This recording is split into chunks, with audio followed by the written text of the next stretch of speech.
Emo notifications not showing on the lock screen. Hey there everyone, welcome back to the Sky Studio. If the emo notification not showing on your phone lock screen, then here's how you can fix the problem. But before start the video, if you're new to this channel, please give it a thumbs up and subscribe to my channel because it really helps me out.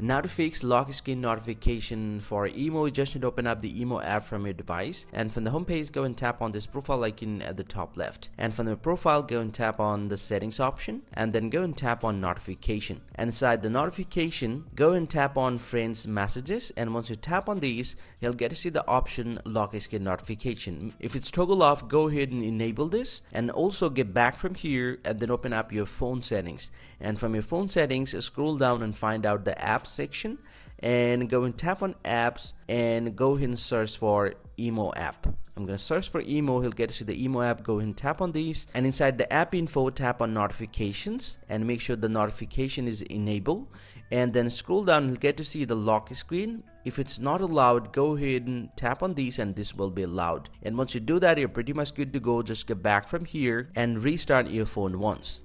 And right after that, most likely your lock screen notification will be showing up. And after doing all this process, your lock screen notification will be fixed. Hope you found this very helpful, guys. If you do, please drop a like and subscribe to the channel. See you guys around, and thank you very much for watching.